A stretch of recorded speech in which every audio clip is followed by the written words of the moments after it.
Hello students. आज हम class 7th की यूनिट नंबर फर्स्ट करेंगे, जिसका नाम है tracing changes through a thousands year ago. मतलब क्या क्या changes I in thousands years में, हम इस चैप्टर में वो स्टडी करेंगे। पहली है इंट्रोडक्शन की। हम इंट्रोडक्शन पढ़ेंगे कि चैप्टर की शुरुआत कैसे होती है। जैसे 1154 में जो एक अरब जियोग्राफर था जिसका नाम था अल इदरीसी, उसने एक लार्ज मैप बनाया था वर्ल्ड का। पहली बार बनाया था उसने 1154 में। ये एमसीक्यूज बेस्ड क्वेश्चन है, आपको याद रखना बहुत ज़रूरी है। सेकंड है कि 1720 में फ्रेंच कार्टोग्राफर था, उसने मैप बनाया था जो यूज़ किया जाता है यूरोपियन सेलर्स द्वारा एंड मर्चेंट्स द्वारा ऑन वोयाजेस। मतलब एक तरह का ये कह सकते हैं कि उसने सी मैप बनाया था, सी रूट्स को लेकर। ये किसने बनाया था? French cartographer. अब कार्टोग्राफर कौन होता है? जो मैप्स बनाता है, ठीक है। तो ये वाले जो मैप थे जो इस कार्टोग्राफर द्वारा बनाए गए थे, वो किसने यूज़ किया था? यूरोपियन सेलर्स ने और मर्चेंट्स ऑन देयर वॉयज होती हैं जो समुद्री जहाज कह सकते हैं, वहाँ यूरोपियन सेलर्स और मर्चेंट्स कौन थे? जो उस जहाज में थे, जो उन जहाज़ों में सफ़र करते थे, उनके लिए जो ये मैप था वो बहुत ज़्यादा ज़रूरी था। अब आगे टर्म आती है हिंदुस्तान। ये टॉपिक है new and old testimonies. Means अब क्या नया है और पुरानी चीज़ों से हमें क्या कुछ देखने को और एज अ प्रूफ मिलता है। तो हम जानते हैं कि हिंदुस्तान है वो जिसको हम आज के समय में इंडिया भी कहते हैं, जिसको हम मॉडर्न नेशन और स्टेट कहते हैं। 13th सेंचुरी में मिनहज आई सिराज ने Persian area of Punjab and Haryana को हिंदुस्तान का नाम दिया था। किसने? मिनहज आई सिराज। ठीक है, कब दिया था? 13th सेंचुरी में। जैसे अब के वक्त पर जो हिंदुस्तान है वो ऑल ओवर इंडिया को माना जाता है, लेकिन तब 13th सेंचुरी में जो ये सिराज थे, इन्होंने पंजाब और हरियाणा को पर्शियन लैंग्वेज में कह सकते हैं, तब उन्होंने सिर्फ इन दो एरियाज़ को ही हिंदुस्तान का नाम दिया था। Political sense used land that are a part of Delhi Sultanate, never included South India। और अभी हम अगर पॉलिटिकल सेंस, राजनीतिक तौर से इस चीज़ को समझने की कोशिश करें कि उस वक्त जो एरिया था वो कैसे डिवाइड था, किस रूलर के अंडर आता था, उसमें मेन बात ये है कि जो साउथ इंडिया का पार्ट था वो दिल्ली सल्तनत के अंदर नहीं आता था। ठीक है। अब 16th सेंचुरी में क्या हुआ? जो बाबर था उसने इस हिंदुस्तान वर्ड को इसीलिए यूज़ किया है ताकि वो डिस्क्राइब कर सके geography, fauna and culture of inhabitants of the sub continent, कि जो लोग इस सब कॉन्टिनेंट में रहते हैं उनका जोग्राफिकल एरिया कैसा है, उनका फ्लोरा एंड फाउना कल्चर कैसा है, वो कैसे रहते हैं, उनकी सोशल लाइफ कैसी है। किसने यूज़ किया था इस टर्म को? या अपनी ज्योग्राफी, फाउना और कल्चर को डिस्क्राइब करने के लिए बाबर ने। कब? 16th सेंचुरी में। 14th सेंचुरी में जो पोइट थे अमीर खुसरो, उन्होंने हिंद वर्ड को यूज़ किया था एक कल्चरल एंटिटी की तरह, एक कल्चरल पहचान की तरह, लाइक इंडिया। जैसे अभी हम इंडिया को कैसे मतलब एक तरह की यूज़ करते हैं कि इंडिया में क्या देखने को मिलता है, डाइवर्सिटी देखने को मिलती है ना, इसीलिए हम इंडिया की कल्चर, इंडिया जो वर्ड है ना, उसको हम यूज़ करते हैं हमारी कंट्री की डाइवर्सिटी को शो करने के लिए। और अमीर खुसरो ने ऐसे ही हिंद शब्द का यूज़ किया था हमारे एरिया की कल्चरल एंटिटी को डिस्क्राइब करने के लिए, like India. Did exist the term Hindustan. जैसे हमारे भारत में, हमारे इंडिया में हिंदुस्तान टर्म है। Didn't carry the political and national meaning which we associate with the today. जिसका वैसे कोई पॉलिटिकल और नेशनल मीनिंग तो नहीं है अब के समय में, लेकिन हिस्ट्री में जिन पोइट्स ने, जिन भी राइटर्स ने हिंदुस्तान को डिस्क्राइब किया है वो मैं आपको ऊपर बता चुकी हूँ कि जैसे 16th सेंचुरी में बाबर ने यूज़ किया था हिंदुस्तान को इस सब कॉन्टिनेंट की जोग्राफिकल और फाउना और कल्चर के बारे में बताने के लिए, और 14th सेंचुरी में अमीर खुसरो ने हिंदू को यूज़ किया है कल्चरल एंटिटी को बताने के लिए। ठीक है, अब उसके बाद आ जाओ फॉरेनर। फॉरेनर कौन होते हैं? अगर हम आज के समय की बात करें तो फॉरेनर्स वो होते हैं जो इंडियंस नहीं हैं। जैसे अगर हम हमारी कंट्री में कोई इंसान बाहर की कंट्री का आएगा तो हम उसको फॉरेनर कहेंगे। अगर हम किसी की कंट्री में जाएंगे घूमने के लिए, वर्क के लिए, तो हम वहाँ के फॉरेनर होंगे। ओके, और अभी मीडिएवल पीरियड में फॉरेनर का मतलब क्या था? उसका मतलब था strangers in village community. Means जो एक विलेज का और एक विलेज की कम्युनिटी का मेंबर नहीं है उसको हम फॉरेनर कहते थे। जैसे कोई इंसान साथ वाले विलेज से अगर किसी दूसरे विलेज में जाता है तो उसको भी हम फॉरेनर कहते थे। कब? मीडिएवल पीरियड में। अब हिंदी में अगर हम फॉरेनर की बात करें, फॉरेनर का क्या मतलब होता है? परदेसी। ठीक है, जो हमारी स्टेट का नहीं है। पर्शियन कौन होते हैं? अजनबी। पर्शियन में फॉरेनर को क्या कहा जाता है? अजनबी कहा जाता है। Foreigner word is used for city dwellers and forest dwellers. History में जो फॉरेनर वर्ड है ये किन के लिए यूज़ किया गया है? सिटी डिवेलर्स के लिए और फॉरेस्ट डिवेलर्स के लिए। जैसे सिटी डिवेलर्स के लिए फॉरेनर कैसे यूज़ किया गया है वर्ड कि जो सिटी के लोग थे, कोई अपने वर्क के लिए, कोई अपने ग्रोथ के लिए अपना एरिया जब चेंज करता था, जब विलेज से शहर की तरफ मूव करता था तो वो शहर के जो लोग थे उनके लिए फॉरेनर होगा। ठीक है, और अब फॉरेस्ट डिवेलर्स कैसे हुए? जैसे हमने पढ़ा है शिफ्टिंग कल्टीवेशन, तो उसमें भी रहते थे लोग, फॉरेस्ट में थे, लेकिन वो क्या है अपना एरिया चेंज करते रहते थे अकॉर्डिंग टू देयर नीड। अब सेकंड पार्ट है हिस्टोरियंस एंड देयर सोर्सेस, कि हमें हिस्ट्री के बारे में पता कैसे चलता है, क्या क्या सोर्सेस हैं जिससे हम अंदाज़ा लगा सकते हैं, जिससे हम बता सकते हैं कि इस वाले वक्त में ये कुछ हुआ और अब ये कुछ हुआ। ठीक है, अब जैसे सोर्सेस की बात करें, सोर्सेस क्या हो गए? जैसे कॉइन्स हो गए, इंस्क्रिप्शंस हो गई, आर्किटेक्चर्स हो गए, टेक्सचर्स हो गए, रिकॉर्ड्स फॉर इंफॉर्मेशन। मतलब जैसे कॉइन्स पर, इंस्क्रिप्शंस पर, आर्किटेक्चर्स पर, टेक्सचर्स पर, रिकॉर्ड्स पर क्या चीज़ रिकॉर्ड होगी? इंफॉर्मेशन रिकॉर्ड होगी ना। जैसे कॉइन्स पर किसी किंग की फ़ोटो होगी और उसके नीचे उसका रूलिंग पीरियड लिखा होगा, तो ये भी एक तरह का हिस्ट्री का रिकॉर्ड है।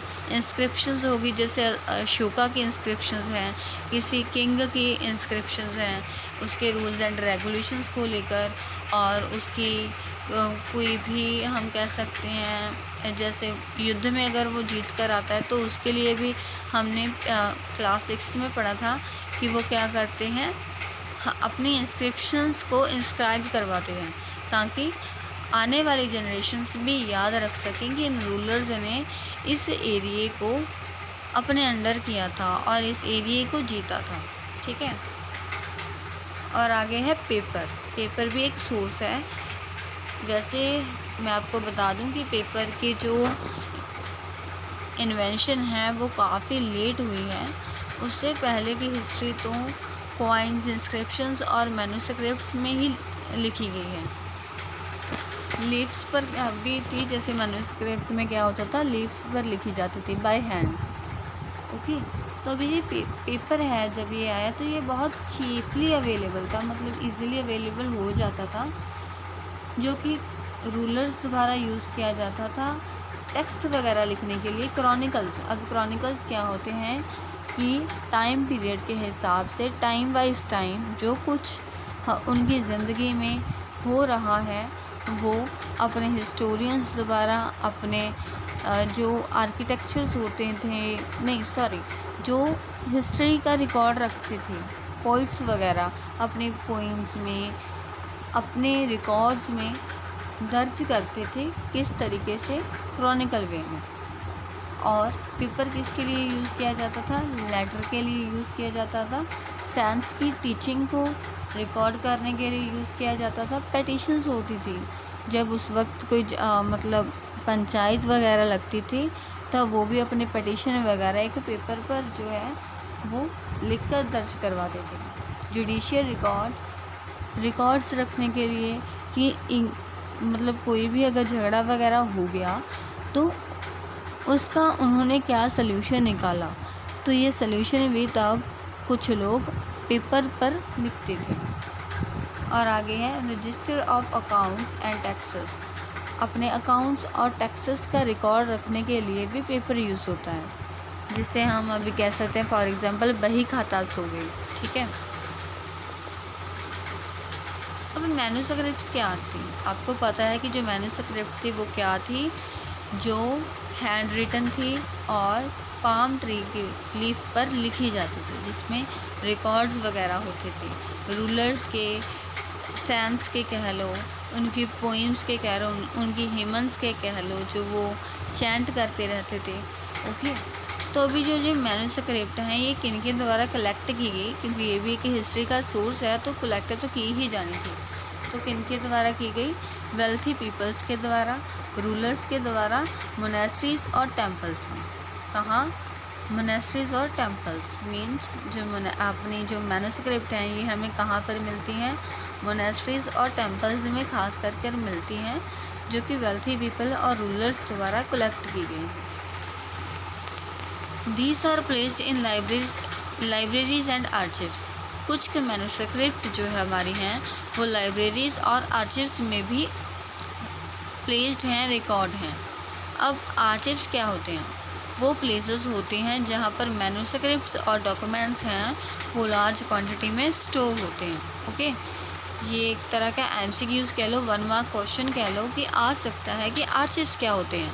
आर्चिव्स क्या होते हैं कि वो वाले प्लेसेस जहाँ पर मैन्युस्क्रिप्ट्स और डॉक्यूमेंट्स हैं वो रिकॉर्ड किए जाते हैं, वो महफूज हैं। These documents and archives are with full of detail and also difficult to use। अब जो ये मैन्युस्क्रिप्ट्स और डॉक्यूमेंट्स हैं वो उस हिस्ट्री की है ना, तो उसमें क्या है कि ये डिफ़िकल्ट टू यूज़ हैं, कि हम इन्हें इजीली यूज़ नहीं कर सकते अगर हमने कोई भी इन्फॉर्मेशन इनमें से निकालनी हो। इनमें फुल एंड फुल डिटेल होती है कि अगर ये घटना इस समय मतलब कैसे उनके साथ बीती तो उसका क्या नतीजा होगा, कैसे वो घटना ने वहाँ पर अपनी स्थिति है वो पैदा की, ठीक है। तो उसमें फुल फ्लैज डिटेल है जो किसी भी घटना के बारे में, किसी अकाउंट के बारे में सब लिखी जाती है। As you know that in history there was no printing press, the difficulty is this, they need to write again the copies of original text। अब ये डिफ़िकल्ट टू यूज़ कैसे होती हैं?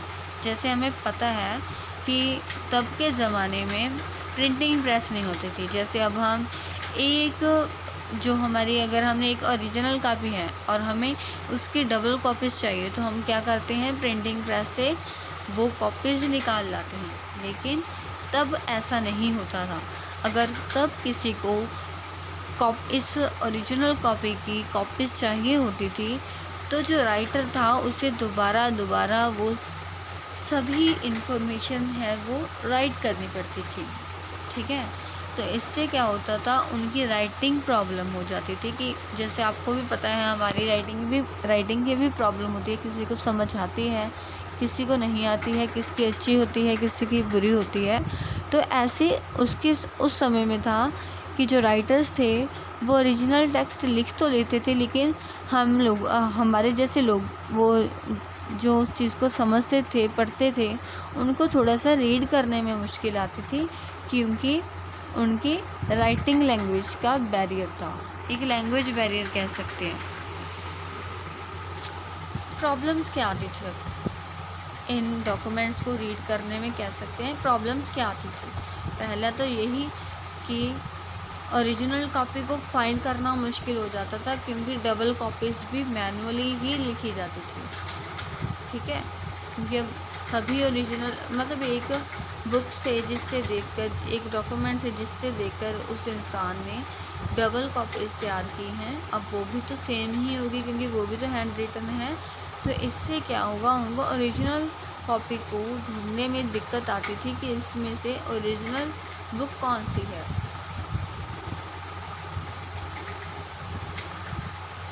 नेक्स्ट है, the big problem is that there is a problem in reading out what the writer exact writes because of their language written. उनकी language problem, जैसे मैं आपको पहले बता कर आई हूँ। For example, revision of chronicle. अगर हम क्रॉनिकल्स को स्टडी करें, जैसे 14th सेंचुरी में जियाउद्दीन बरानी है जो उसका रूल वगैरह होगा, तो अगर हम इसी वर्ज़न को एक नए तरीके से लिखें, जैसे 1356 में 2 years लेटर, ठीक है। मतलब अगर हम 14th सेंचुरी में कहें तो हम इसको 14th सेंचुरी भी लिख सकते हैं, और अगर हम 1356 कहें तो ये क्या होगा, 2 years लेटर मीन्स 2 साल बाद। मतलब क्रॉनिकल्स को स्टडी करने में भी दिक्कत आती है कि राइटर्स को कभी कभी ये भी नहीं पता चलता था कि उन्होंने कैसे कौन सी चीज़ कब लिखनी है। जैसे 14th सेंचुरी उन्होंने पहले लिख दी, 1356 सेंचुरी उन्होंने, जो 1356 जो हमारे पीरियड है उन्होंने फिर लिख दिया। तो इनसे क्या होगा, वो क्रोनोलॉजिकल जो ऑर्डर है वो मेंटेन नहीं होगा, जिससे जो डॉक्यूमेंट्स को रीड करते हैं, हिस्ट्री को रीड करते हैं, उनको थोड़ी सी इसमें क्या है, प्रॉब्लम आती है। From above we get to know that historians didn't understand the version till 1960 because these version were lost in large collection of library. तो हमें इस सब जो हम अभी तक पढ़कर आए हैं उससे क्या पता चलता है कि जो हिस्टोरियंस थे उनको अच्छे तरीके से 1960 से पहले की हिस्ट्री मालूम ही नहीं हुई, क्योंकि कुछ डॉक्यूमेंट्स, आर्चिव्स वगैरह जो थे वो लार्ज कलेक्शन ऑफ लाइब्रेरी में क्या हो गए, लॉस्ट हो गए, खो गए।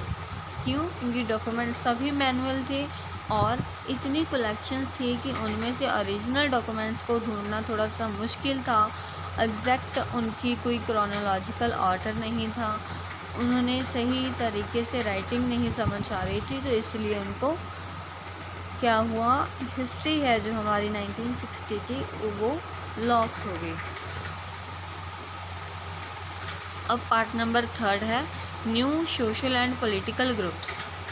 कि अब हमने हिस्ट्री और सोर्सेस तो रीड कर लिए कि हिस्ट्री में क्या हुआ, हम हिस्ट्री को कैसे स्टडी करते हैं। अब नए सोशल एंड पॉलिटिकल ग्रुप्स कैसे इंट्रोड्यूस हुए, कैसे नई कम्युनिटीज़ और नए पॉलिटिकल ग्रुप्स हैं, जो राजनीतिक ग्रुप्स हैं, किंग्स हो गए, रूलर्स हो गए, वो कैसे फॉर्म हुए। ये कब की बात कर रहे हैं आपकी हिस्ट्री में, 17 to 1758 सेंचुरी की, ठीक है। अब इसमें जैसे अगर कोई भी चेंज आता है तो सबसे पहले वो जो चेंज आता है वो कैसे आता है, कोई भी नई चीज़ को फॉर्म करने के लिए वो इजीली नहीं आता, उसमें कुछ फैक्टर्स, कुछ चैलेंजेस होते हैं, वो वेरी करते हैं। जैसे हमारा इसमें आगे टॉपिक है challenges in scale and variety development to histories. कि स्केल एंड वैरायटी डेवलपमेंट, अलग अलग सोशल ग्रुप्स, पॉलिटिकल ग्रुप्स बनाने के लिए उनको काफ़ी ज़्यादा जो चैलेंजेस थे वो फेस करने पड़े थे हिस्ट्री में जो रिकॉर्डेड हैं। जैसे first, new technology. New technology को अडॉप्ट करना उनके लिए एक चैलेंज था, जिसमें उन्होंने पहले क्या किया, पर्शियन व्हील फॉर इरिगेशन के लिए इंट्रोड्यूस किया। जैसे पहले इरिगेशन क्या होती थी, पाइप्स वगैरह के राहीं जो वेल्स वगैरह होते थे उनकी तरफ से की जाती थी, कि जैसे वो बैल बांध दिए जाते थे उनके आले दुआले एक वेल के, तो वो गोल गोल घूमते रहते थे और फिर इरिगेशन का जो प्रोसेस है वो किया जाता था। लेकिन एक व्हील तैयार किया गया जो इरिगेशन के लिए यूज़फुल हुआ, जिससे थोड़ी सी मैन की जो पावर है इरिगेशन के लिए जो यूज़ की जाती थी वो कम हो गई। सेकंड है स्प्रिंग व्हील इन वीविंग करने के लिए स्प्रिंग व्हील बनवाया गया। थर्ड है फायर आर्म्स इन कमबैक, मीन्स जो हथियार थे उनकी थोड़ी सी जो टेक्नोलॉजी है उसमें एडवांसमेंट लेकर आए। जैसे पहले तोपें वगैरह थी और थोड़ी सी उससे आगे वो अपने आप को लेकर गए, जैसे बंदूकें वगैरह, ठीक है, और भी कुछ नए हथियार वगैरह उन्होंने क्या किए, इंट्रोड्यूस किए। New food and beverage like potatoes, corn, chillies, T, coffee etcetera. New technology में न्यू सोशल ग्रुप्स बनाने में, पॉलिटिकल ग्रुप्स बनाने में उनमें जो चेंज आया, उनमें एक न्यू फूड एंड बीवरेज को एक्सेप्ट करने का भी था। जैसे पोटैटोज हो गए, कॉर्न्स हो गए, ये सब कुछ इन लोगों ने क्या किया, अडॉप्ट किया। Fifth, by people ideas, economic, political, social and cultural changes are in period. अब मेन पॉइंट यही है कि पॉलिटिकल एंड सोशल ग्रुप्स कैसे बने, ठीक है, ये सब कुछ कैसे बना। अगर पीपल्स के आइडियाज़ हैं वो जो हमारे सामने निकल कर सामने आए कि ये भी हो सकता है, वो भी हो सकता है, तो अब लोगों ने अपने आइडियाज़ को बयान किया, क्या कह लो, इंट्रोड्यूस किया, और उसके मुताबिक उन्होंने अपने जो चैलेंजेस हैं उनको एक्सेप्ट किया और न्यू टेक्नोलॉजी को अडॉप्ट किया। ग्रेट मोबिलिटी, सेकंड पॉइंट है। ग्रेट मोबिलिटी का मतलब अगर मैं अपनी भाषा में समझाऊं, मीनिंग इससे क्या क्लियर होता है कि एक जगह से दूसरी जगह मूव होना, ठीक है। अब ग्रेट मोबिलिटी का मतलब क्या हुआ कि जब लार्ज क्वांटिटी ऑफ पीपल हैं वो एक जगह से दूसरी जगह मूव करते हैं किसी स्पेसिफिक पर्पस के लिए। पर्पस काफ़ी हो सकते हैं, जैसे in search of job, in search of livelihood, in search of new kingdom, new ruler, new lifestyle etcetera, कुछ भी हो सकता है, ठीक है। तो अगर आपकी बुक के हिसाब से मैं आपको बताऊं तो उन्होंने इसमें क्या लिखा है, ग्रेट मोबिलिटी क्या होती है कि जब पीपल ट्रैवल करते हैं, क्यों ट्रैवल करते हैं, अपनी अपॉर्चुनिटीज़ को अपनी न्यू अपॉर्चुनिटीज़ को सर्च करने के लिए, कि नई अपॉर्चुनिटीज़ को वो अपनी लाइफ में अडॉप्ट करें। सब continent immense wealth possibility to crave future, mainly peoples हैं वो ट्रैवल्स क्यों कर देते, ताकि वो अपने फॉर्चून को अच्छा कर सकें। फॉर्चून क्या होता है, फ्यूचर को कहते हैं, कि आने वाला समय उनका अच्छा हो सके, ठीक है। फॉर एग्ज़ाम्पल जैसे राजपूत जो वर्ड है ये डिराइव होकर आया है राजपुत्रा से। राजपुत्रा कौन होते हैं, जिसका मीनिंग होता है सन ऑफ रूलर, कि रूलर के सन, उसके बेटे। 18th to 14th सेंचुरी में एक ग्रुप ऑफ वॉरियर था जो अपने आप को क्षत्रिय का स्टेटस में इंक्लूड करता था, जिसमें सोल्जर्स और कमांडर्स होंगे, ठीक है। क्षत्रिय बेसिकली होते ही वो हैं जो लड़ाई करते हैं, जो युद्ध के मैदान में जाते हैं किसी रूलर्स के साथ, ठीक है, या रूलर्स खुद। तो इनको हम ग्रुप ऑफ वॉरियर कह सकते हैं। इनका एक ये कास्ट स्टेटस है, मतलब एक इनकी कास्ट है जिसमें सोल्जर्स और कमांडर्स ज़्यादातर पाए जाते हैं। और अभी थर्ड पॉइंट है chivalric code of conduct। इसका मतलब है extreme and great sense of loyalty, quality attribution to Rajput by their poets and bards। means एक sense of loyalty and quality. Loyalty होता है विश्वास पात्रता कि जो राजपूत के पोइट्स एंड बर्ड्स थे, जो मतलब उनके राज्य शासन में उनके साथ थे, उन्होंने अपनी वफादारी और अपनी क्वालिटी एट्रीब्यूशन में जो बहुत अच्छे से राजपूत का साथ दिया है, उनकी हिस्ट्री को मेंटेन करने के लिए, डेवलप करने के लिए और रिकॉर्ड करने के लिए। जैसे अदर ग्रुप्स हो गए मराठास, सिख्स, जाट्स, कैथास कौन होते हैं? जैसे a caste of scribes and सिक्रो, सॉरी ये स्पेलिंग थोड़े से गलत हैं, सेक्रेटरीट्स होते हैं, ठीक है। मीन्स कैथास कौन होते हैं? एक तरह की कास्ट होती है जो मतलब क्या कहते हैं, सॉरी सेक्रेटरी की तरह रहती है। जैसे हम कहें कि एक तरह की हम वो क्या नहीं देते, सिक्योरिटी होती है ना, सिक्योरिटी की तरह। As opportunities become political importance. अब इस पीरियड में क्या होता था, जो अपॉर्चुनिटीज़ एज वाइज लोगों को मिलती थी वो एक तरह की पॉलिटिकल इम्पोर्टेंस थी। एज अपॉर्चुनिटीज़ हो गई, जैसे एक रूलर के बाद दूसरा रूलर आना, तो ये क्या हो गया, एक एज हो गई कि पहले उसका पिता थे रूलर, अब उसके बाद उसका सन आएगा, सन के बाद उसका सन आएगा, ठीक है। तो ये एज वाइज चलता रहेगा। अब ये तो नहीं है कि अभी जो दादा है, दादा का पोता है वो रूल करेगा जबकि उसका बेटा जिंदा है, ऐसे तो नहीं होगा ना, ठीक है। तो ये इसलिए पॉलिटिकल इम्पोर्टेंस है इससे। अब आगे मेन टर्म है हैबिटेट। हैबिटेट का मतलब क्या होता है? ये एक एनवायरनमेंट होता है, रीज़न होता है, सोशल एंड इकोनॉमिक लाइफस्टाइल होता है कि इनका रेजिडेंस का। मीन्स एक पर्टिकुलर एरिया के लोग जिस एरिया में वो रहते हैं उनका एनवायरनमेंट कैसा है, उनका इलाका, उनकी सोशल और इकोनॉमिक लाइफस्टाइल कैसी है, उनका मतलब सोसाइटी में कैसा लाइफस्टाइल है, वो इकोनॉमिकली ग्रोथ कर रहे हैं, नहीं कर रहे हैं, उनकी वेल्थ कैसी है, ये सब को हम एनालाइज करके देखकर उनका हैबिटेट है वो समझते हैं। जैसे एग्रीकल्चर एक्सटेंशन। एग्रीकल्चर एक्सटेंशन का मतलब क्या होगा कि एग्रीकल्चर में थोड़ा सा इंक्रीज़ करना। जैसे अगर हम हिस्टोरिकल सोर्सेज के मुताबिक बात करें तो जो फॉरेस्ट थे वो कट डाउन किए गए थे, किसके लिए?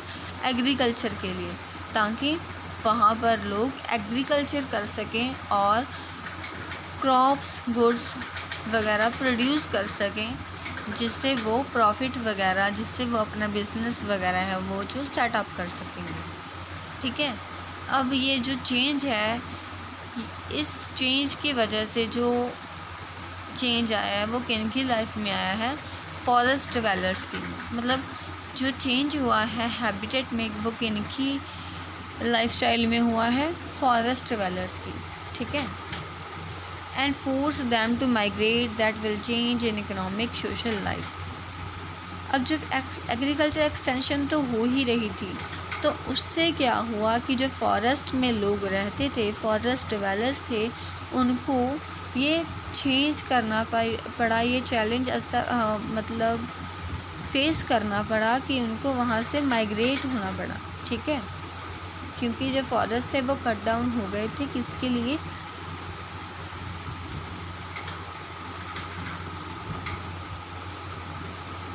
एग्रीकल्चर के लिए। Groups are created. अब ग्रुप्स क्या थे? वो क्रिएट किए गए किसके लिए? जाति स्टेटस के लिए, जिसको हम जातिवाड़ी सिस्टम भी कहते हैं, जो एरिया टू एरिया मेज़र करता है। सब कास्ट हो गई, जैसे रैंक्स अकॉर्डिंग, अपने बैकग्राउंड के अकॉर्डिंग, अपने रूल्स के अकॉर्डिंग, अपने रेगुलेशंस के अकॉर्डिंग उन्होंने अपने आप को डिवाइड कर लिया। अपने सोशल ग्रुप्स, पॉलिटिकल ग्रुप्स वगैरह हैं जो वो इंट्रोड्यूस कर लिए। Assembly of elders. अब एक जाति पंचायत है, वो क्या है? जाति पंचायत क्या है? एक विलेज के जो एल्डर्स पीपल हैं उनकी असेंबली, उनका ग्रुप, जो कि एक गवर्नड अपने मतलब एक विलेज को चलाते हैं, जिनका रूलर कौन होता है? चिफ्टियन होता है।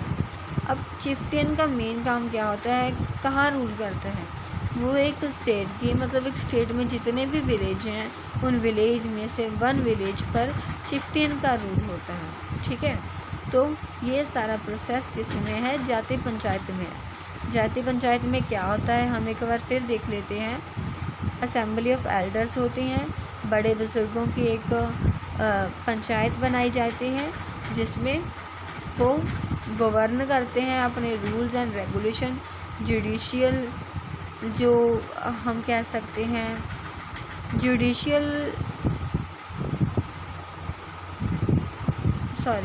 मतलब हम कह सकते हैं कि जुडिशरी प्रोवाइड करते हैं, न्याय प्रोवाइड करते हैं। ठीक है, चिफ्टियंस क्या होते हैं?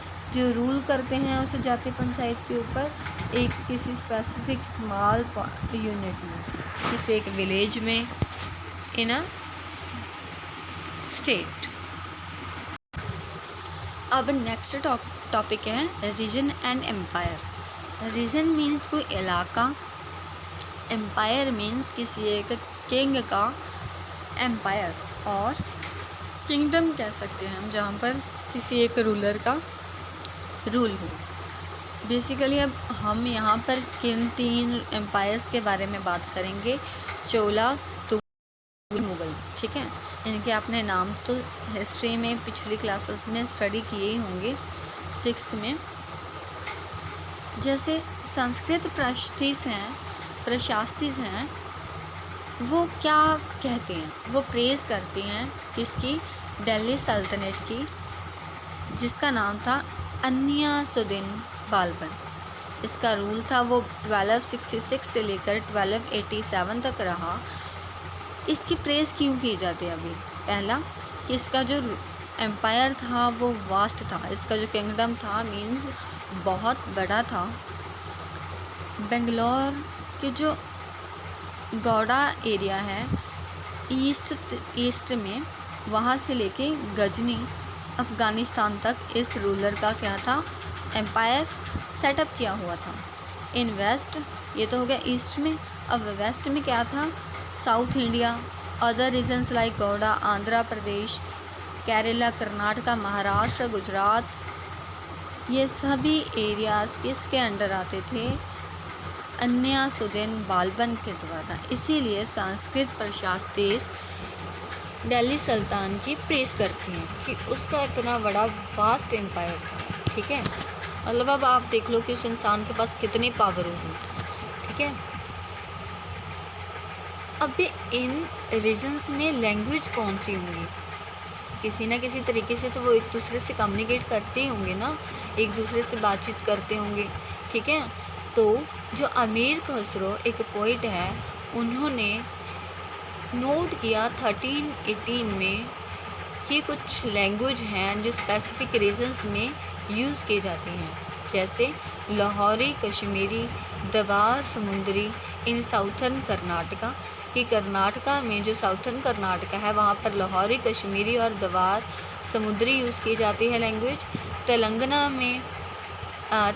लैंग्वेज आंध्र प्रदेश में यूज़ की जाती है, और गुजरात में गुजारी लैंग्वेज, मारबेरी language in Tamil Nadu, Gauri language in Bengal, Awadhi language in east Uttar Pradesh, Hindavi language in area of Delhi around, means Delhi के अराउंड हिंदावी लैंग्वेज है वो यूज़ की जाती है।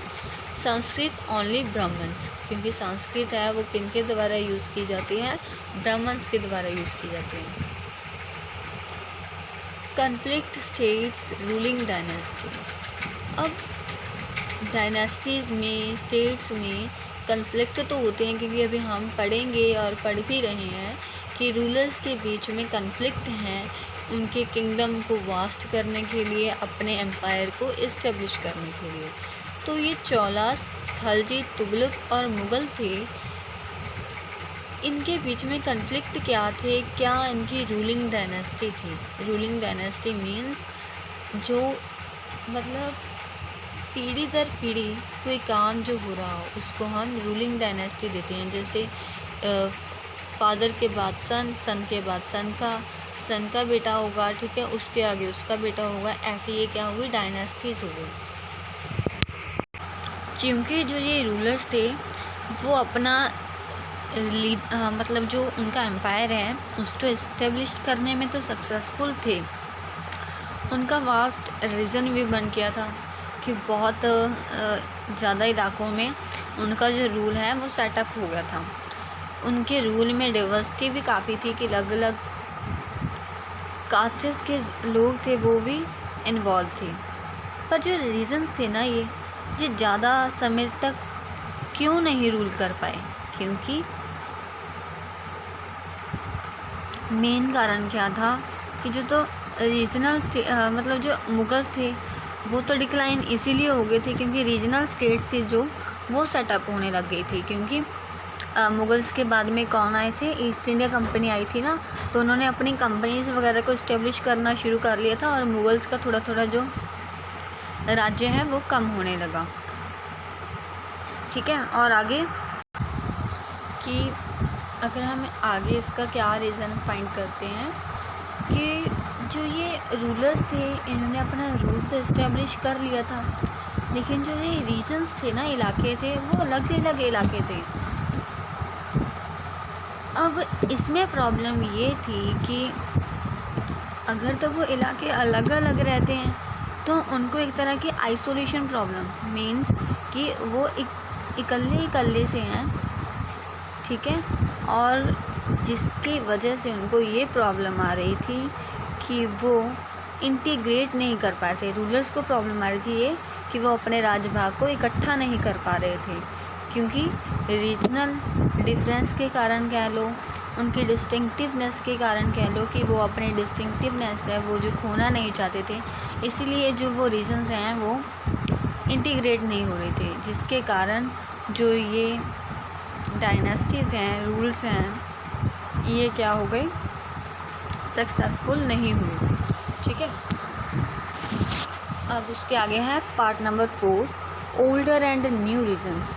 पुराने इलाके कैसे थे, न्यू रीजन्स कैसे सेटअप हुए। ठीक है, पहला, development of religious traditions, people believe in divine, deeply personal and collective believe in super natural agencies.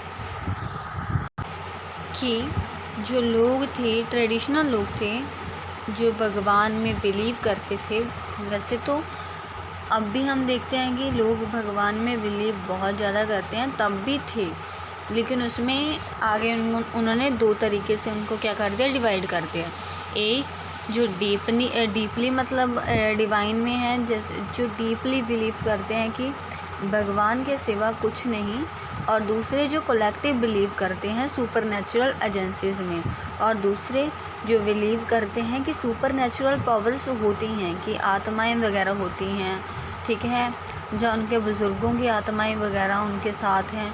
कुछ लोग ऐसे बिलीव करते थे। एक जो अपने बिलीव करते थे जिनको हम डिवाइन कहते हैं, डिवाइन डीपली है ना, मतलब किसी चीज़ में बिलीव करना अपने गॉड में, और दूसरे जो कलेक्टिव बिलीव करते थे किस चीज़ में, सुपर नेचुरल एजेंसीज में, सुपर नेचुरल पावर्स में। और आगे है हिंदुस्तान टुडे। अब हिंदुस्तान कैसा है, including worship of new deities, construction of temples, importance of Brahmins, priests and dominant group in society. कि अब के समय में जो हिंदुस्तान के लोग थे उन्होंने न्यू डाइटीज़ को वर्शिप करना शुरू कर दिया था, टेम्पल्स को कंस्ट्रक्ट करना शुरू कर दिया था अपनी डाइटीज़ की पूजा के लिए। इम्पोर्टेंस ऑफ ब्राह्मण एंड प्रीस्टर्स डोमिनेंट हो गई। अब ये क्यों हुई, क्योंकि ब्राह्मण्स एंड प्रीस्टर्स कौन थे, जो टेम्पल्स के लिए, रूलर्स के लिए एक इम्पॉर्टेंट रोल प्ले करते थे।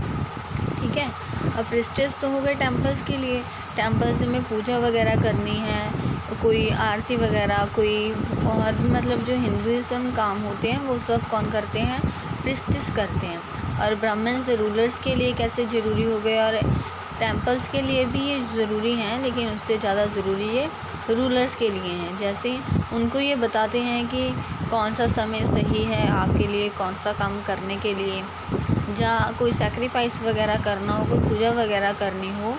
बेसिकली जो ब्राह्मण्स होते हैं जो इम्पॉर्टेंट रोल प्ले किन के लिए करते हैं, रूलर्स के लिए करते हैं, ठीक है। तो और इनकी वजह क्या है इम्पॉर्टेंट होने की, डोमिनेंट ग्रुप होने की, क्योंकि इन्हें संस्कृत जो भाषा है वो आती है। संस्कृत भाषा हमारे हिंदुस्तान की मतलब कह लो एक तरह की भाषा है जो कि वैल्यूएबल भाषा है, जो कि पुराने समय में जब कोई मतलब हिंदू लोग ब्राह्मण्स हो गए, प्रीस्टेस हो गए, जो रिकॉर्ड्स ऋग्वेदस वगैरह लिखते थे तब इसी भाषा में है जो ऋग्वेदा वगैरह लिखे गए हैं। जैसे हमारे महाभारत है वो भी संस्कृत में है, ठीक है। Respect given dominant positions by supports of their patrons. अब ब्राह्मण्स एंड प्रीस्टेस को सपोर्ट मिल रही है, लेकिन वो एक पर्टिकुलर पीपल को नहीं मिलेगी। उनकी जो आगे मतलब फैमिलीज़ हैं, उनके फैमिलीज़ में जो उनके पैट्रन्स हैं, जो उनके पर्सन्स हैं, जैसे फैमिली मेम्बर्स कह लो, उनको भी मिलेगी। और जो उन लोगों के साथ काम कर रहे हैं वो रिस्पेक्ट उन लोगों को भी मिलेगी, ठीक है। तो पैटर्न्स का मतलब आपको समझ आ गया कि इन्फ्लुएंशियल वेल्थी इंडिविजुअल्स जो सपोर्ट करते हैं अनदर पर्सन्स को, लाइक आर्टिस्ट हो गए, क्राफ्ट पर्सन्स हो गए, लर्नड मैन हो गए और नोबल पर्सन्स हो गए, ठीक है। आगे आइडियल्स ऑफ भक्ति। अब हमने ये तो देख लिया कि रीजन एंड ओल्ड रीजन कैसा था, कैसे डेवलपमेंट हुई डिवाइन की। अब भक्ति के आइडियाज़ कैसे आए, जैसे of loving personality that devotees could reach without the aid of priests or elaborate rituals। भक्ति का बेसिकली मतलब क्या होता है कि मेडिटेशन करना, नाम सिमरन करना, किस चीज़ का, भगवान का। अब जो डाइटिस थे, जो मतलब पर्सनल डाइटिस थे, जिनकी आज मतलब जो भी लोग जिन डाइटिस की पूजा करते हैं वो पूजा के काबिल कैसे बने कि उन्होंने विदाउट एड ऑफ प्रिस्टेस की मदद के बिना किसी रिचुअल्स को फॉलो किए ओनली ऑन क्या किया, भक्ति की, मेडिटेशन की, भगवान के लिए, भगवान को प्राप्त करने के लिए, इस दुनिया को समझने के लिए। तो वो जाकर एक पर्सनल डाइटी बने, जिसको आज के लोग क्या हैं वो पूजा करते हैं, जिनकी वो हर एक बात, हर एक टीचिंग को मानते हैं। न्यू रिलीजन इस्लाम। अब जो न्यू रिलीजन है इस्लाम, वो कैसे इस्टेब्लिश हो। सब कॉन्टिनेंट में जो मर्चेंट्स थे, माइग्रेंट्स थे, वो होली कुरान की टीचिंग फर्स्ट टाइम लेकर आए थे इंडिया में। कब? 17th सेंचुरी में। और ये किनके द्वारा लेकर आई गई थी, किनके द्वारा रीड कर बताई गई थी? उलेमा और रूलर्स द्वारा। अब उलेमास कौन होते हैं? जो स्कॉलर्स ऑफ इस्लाम होते हैं, जो इस्लाम की स्टडी अच्छे से कराते हैं और आगे इस्लामिक मुस्लिम लोगों को सुनाते हैं और सिखाते हैं। Learned theologians and jurist variety of ways of interpretation. और कुरान को स्टडी करने के इनके अलग अलग तरीके हैं, जो अभी हम आगे देखते हैं।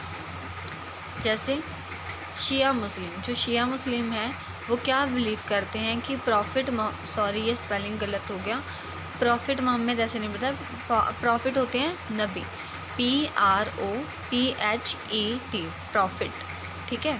प्रॉफिट मोहम्मद जो इस्लाम के लास्ट नबी, लास्ट रूलर, सॉरी रूलर नहीं, प्रॉफिट रहे हैं, उनके जो सन इन लॉ हैं, ठीक है, अली, वो एक लेजिटिमेट लीडर हैं मुस्लिम्स के। ये किन की इंटरप्रिटेशन है, वे ऑफ इंटरप्रिटेशन है शिया मुस्लिम्स का, ठीक है। अब सुन्नी मुस्लिम्स कौन होते हैं? जो एक्सेप्ट करते हैं authors of early leaders, khalifas of communities. Means जो मतलब हमारे प्रॉफिट के बाद खलीफास बने, जो ये सुन्नी मुस्लिम्स हैं, जो उनकी टीचिंग्स को हैं उनको एक्सेप्ट करते हैं, उनको मानते हैं, जिस तरीके से वो उनको इंट्रोड्यूस करवाते हैं इस्लाम रिलीजन को। Difference in school of law. School of law में डिफरेंस क्या है? जैसे कि हनफिश होते हैं, एक शफीस होते हैं। Mainly in India and in the theology and mystics tradition. ये दोनों तरफ के लोग इंडिया में भी पाए जाते हैं और मिस्टिक ट्रेडिशंस में भी, मतलब इससे पहले में जो भी कम्युनिटीज़ वगैरह थी वहाँ पर भी ऐसे लोग, ऐसे स्कूल ऑफ लॉज वगैरह थे जो पाए जाते थे। मतलब ये दोनों लॉज डिफरेंस हैं किस चीज़ को स्टडी करने के लिए? इस्लाम को स्टडी करने के लिए। Thinking about a time and historical period. जब हम सोचते हैं कि हिस्टोरिकल टाइम कैसा था, तब क्या था, पास्ट में क्या था, तो हिस्टोरियंस हैं जो डिवाइड करते हैं पास्ट को वेरियस सेगमेंट्स में, जिसको हम पीरियड्स कहते हैं, दैट पोसेस शेयर्ड कैरेक्टरिस्टिक्स, जिसमें हमें कुछ ना कुछ कैरेक्टरिस्टिक्स पता लगते हैं कि इस वाले पीरियड में क्या हुआ, अब क्या हुआ, फिर क्या हुआ। ठीक है, तो मिडल एरिया में 19th सेंचुरी में ब्रिटिशर्स था, मतलब जब हमारे इंडिया में ब्रिटिशर्स का रूल चल रहा था, तब 19th सेंचुरी में एक ब्रिटिशर्स ने अपनी बुक में जो हमारा इंडिया है, इंडिया की हिस्ट्री को 3 पार्ट्स में डिवाइड किया, हिंदू, मुस्लिम और ब्रिटिश। कि पहले हिंदू कैसे बने, हिंदू की क्या हिस्ट्री है, मुस्लिम की क्या हिस्ट्री है और ब्रिटिशर्स की क्या हिस्ट्री है। Some follow the thinking like today. कुछ लोग इस चीज़ में भी बिलीव करते हैं और मानते हैं कि religion has major development in India but the ignore rich diversity of India.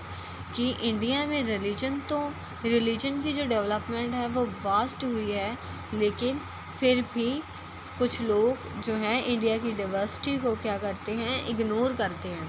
Diversity होती है कि एक एरिया में अलग अलग कास्ट के, कलर के, कल्चर के लोग जब इकट्ठे रहते हैं, इकट्ठे काम करते हैं, तो वो क्या कहलाता है? डाइवर्सिटी कहलाता है। Economic and social factors to characterize history. जो सम हिस्टोरियंस हैं वो ये भी थिंक करते हैं कि हिस्ट्री मतलब जो हमारी इकोनॉमिक एंड सोशल फैक्टर्स हैं, ये भी हमारी हिस्ट्री को इन्फ्लुएंस करते हैं। ठीक है, कि हमारी इकोनॉमिक ग्रोथ कैसी थी, हमारी इकोनॉमिक कंडीशन, हमारा सोशल ग्रुप्स, नेटवर्क्स कैसे थे, ये सभी चीज़ें इकोनॉमिक को क्या करती हैं, अफेक्ट करती हैं। Development of Hinduism and Islam as major religion and arrival of European trading company. जैसे कुछ हिस्टोरियंस क्या थिंक करते हैं कि जैसे सबसे पहले हिंदुज़म, फिर इस्लाम, ठीक है, जो हमारे मुगल्स थे वो, उसके बाद यूरोपियन ट्रेडिंग कंपनीज़ ने अपना रूल है वो जो इस्टेब्लिश किया। ठीक है, 16th एंड 18th सेंचुरी में क्वाइट डिफरेंस है किससे, 8th और 11th सेंचुरी में। मीन जैसे 8th और 11th सेंचुरी में बात करें तो अभी न्यू आइडियाज़, न्यू रिलीजन्स वगैरह, न्यू भक्ति आइडियाज़ वगैरह डेवलप होने शुरू हुए थे, लेकिन 16th एंड 18th सेंचुरी में भक्ति आइडियाज़ वगैरह इंट्रोड्यूस हो चुके थे। लोग डाइटीज़ को डीपली बिलीव करने लगे थे, उनमें उनकी पूजा करने लगे थे। रूलर्स वगैरह हैं, जो हमारे रूलर्स हैं उनके डाइटीज़ वगैरह अलग थे, वो वर्शिप अलग अलग डाइटीज़ की करते थे। तो ऐसी चीज़ में डिफरेंस है कि 8th to 11th सेंचुरी में तो जस्ट अभी आइडियाज़ हैं, थिंकिंग्स हैं, वो अराइव हो रही थी, लेकिन 16th एंड 18th सेंचुरी में वो चीज़ें इम्प्लीमेंट भी हुई थी। Medieval period often contrast with modern period. Medieval period है वो टोटली डिफरेंट है मॉडर्न पीरियड से। ठीक है, क्यों चेंज मतलब कंट्रास्ट है, चेंज है, क्योंकि मिडिवल पीरियड में जो चेंजेस आई उन्होंने ही मॉडर्न पीरियड को बनाया। ठीक है, मॉडर्निटी क्या होती है? Carried with its sense of material progress and intellectual advancement. Modernity होती है कि जब हमारी इकोनॉमिक ग्रोथ हमारी टेक्नोलॉजिकल एडवांसमेंट, हमारी ह्यूमन थिंकिंग एडवांसमेंट वगैरह हो, हमारी लाइफ में इंक्रीमेंट हो, तो वो मॉडर्निटी का नाम ले लेती है। At last there is slowly European trading companies attracted toward India and established their companies and livelihood here because अब हम पूरे चैप्टर में पढ़कर क्या आए हैं कि कैसे आइडियाज़ हैं जो वो इंट्रोड्यूस हुए, कैसे भक्ति सिस्टम बना, कैसे रूलर्स ने अपने आप को इस्टेब्लिश किया, कैसे रूलर्स का जो रूल है वो ज़्यादा समय तक टिक नहीं पाया। जैसे मुगल्स के बाद में ईस्ट इंडिया कंपनी आ गई थी, ओरिजिनल स्टेट्स थी वो डेवलप होनी शुरू हो गई थी, जिसकी वजह से यूरोपियन ट्रेडिंग कंपनी ने अपने आप को स्लोली इंडिया में डेवलप करना शुरू कर दिया था। They were attracted toward India and establish their companies and livelihood there and at last they are able to rule upon Indians, जिसके बाद जो ब्रिटिशर्स का रूल शुरू हो जाता है। ठीक है, तो बाकी अब हम नेक्स्ट चैप्टर में पढ़ेंगे। इतना सुनने के लिए आपका बहुत बहुत धन्यवाद।